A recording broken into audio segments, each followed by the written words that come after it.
प्रश्नच उद्भवत नाही. असा कुठलाही अनुचित प्रकार आमच्याकडून घडलेला नाही. आमची सकाळपासूनच आमची विजयाकडे घोडदौड होती. त्यामुळे ज्यांना आज दुपारपासूनच चाहूल लागली होती की आम्ही निवडून येत नाही, त्यांनी असे बेछूट आरोप करायला सुरू केलेले आहेत.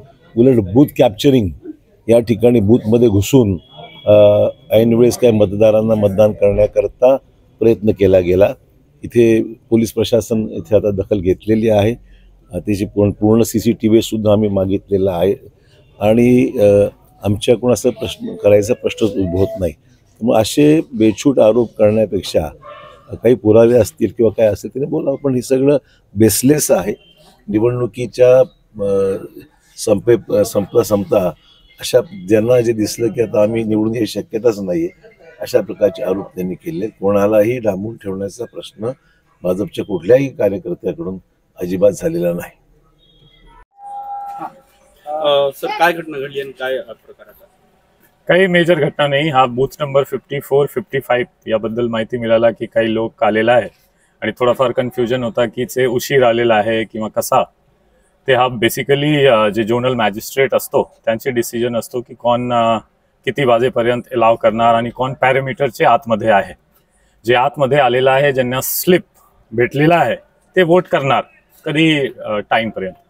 ते त्यांची डिसिजन त्यांनी घेतलेला आहे आणि लॉ अँड ऑर्डरबद्दल काही प्रॉब्लेम नाही. काही लोक जमलेला होता इकडं. आमचे लोकल स्टाफ लगेच त्यांना रिस्पॉन्स देऊन त्यांना डिस्पर्स केलेला आहे आणि या सूचना मिळतं. मी पण लगेच इकडे व्हिजिट दिलेला आहे आणि सध्या शांतता आहे, काही प्रॉब्लेम नाही.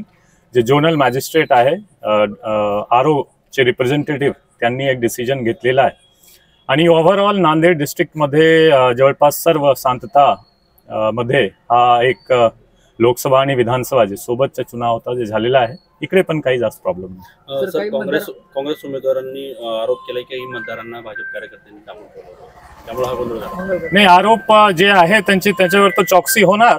पण सध्या जे असा आहे की मेन पर्पस की हा इकडे शांततापूर्वक जे व्होटिंगची प्रोसेस आहे ते कंप्लीट झाला पाहिजे आणि काय झाला, त्याचे मागे काय झाला, कुठे होता हा सर्व लोक, त्याची चौकसी होईल. देश विदेशातील प्रत्येक घडामोडींचे लाईव्ह अपडेट मिळवण्यासाठी आता साम टीव्हीच्या सर्व सोशल मीडिया प्लॅटफॉर्मला लाईक, फॉलो आणि सबस्क्राईब करा. तसंच सर्व नोटिफिकेशनसाठी बेल आयकॉन प्रेस करायला विसरू नका.